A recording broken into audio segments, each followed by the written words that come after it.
অনেক দিন পর চলে এলাম ছাদ বাগানে ভিডিও করার জন্য। আপনাদের সাথে একটা জিনিস শেয়ার না করে থাকতে পারলাম না। এখানে দেখুন আমার জাম গাছটি আছে। জাম গাছটি দেখলে হয়তো বুঝতে পারবেন যে কী জাতের জাম গাছ, আমি সত্যি নিজে জানি না। হয়তো আমি জামকে লাগিয়েছিলাম, কলমি ছাড়া অবশ্যই নয়, কারণ আমি বীজ লাগিয়েছিলাম, সেটা হয়েছিল এবং সেটা আমি যত্ন করেছি।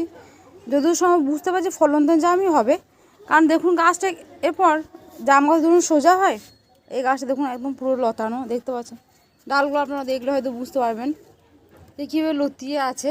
এতদিন আগে আমি লক্ষ্যই করিনি, কারণ খাবার দিয়েছে, একটু আড়ালে ছিল গাছটা, যার কারণে আমি দেখতে পারিনি যে গাছটা আমার এতটা বড় হয়েছে। ভাবছি ছোটো হয়েই আছে, এতটা লক্ষ্য সত্যি বুঝতেই পারিনি গাছটা দেখে।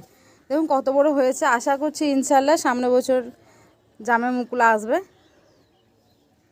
দেখুন গাছের পাতাগুলো দেখলে বুঝতে পারবেন কত বড় গাছের পাতাগুলি। সত্যি দেখতে সুন্দর, অসম্ভব সুন্দর লাগছে গাছটিকে। আর দেখুন আপনারা আমার কত বড় বালতির মধ্যে লাগানো আছে।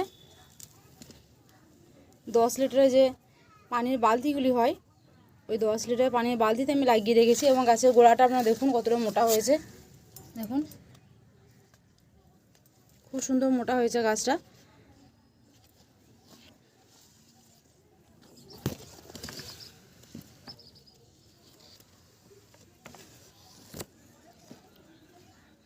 ওই সাইডে যাই, ওই সাইডে দেখায় আপনাদের গাছটি। তবে গাছের পাতাগুলোর মধ্যে এটা হয়তো মনে হয় যেহেতু গাছে আড়ালে ছিল, তো গাছের যে ঘর্ষণ অনেক হয়েছে কি কোনো গাছের রোগ এসেছে কিনা আমি বুঝতে পারছি না। আপনারা জানলে অবশ্যই জানাবেন। এবং গাছের পাতাগুলো দেখুন,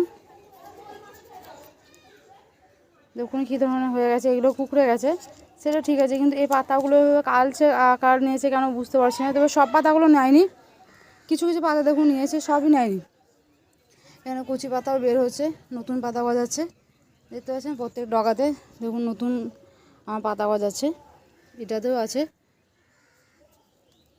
দেখুন এদিকে গাছটা দেখুন, তাহলে বুঝতে পারবেন। দেখুন কত বড় গাছটা আমার হয়েছে।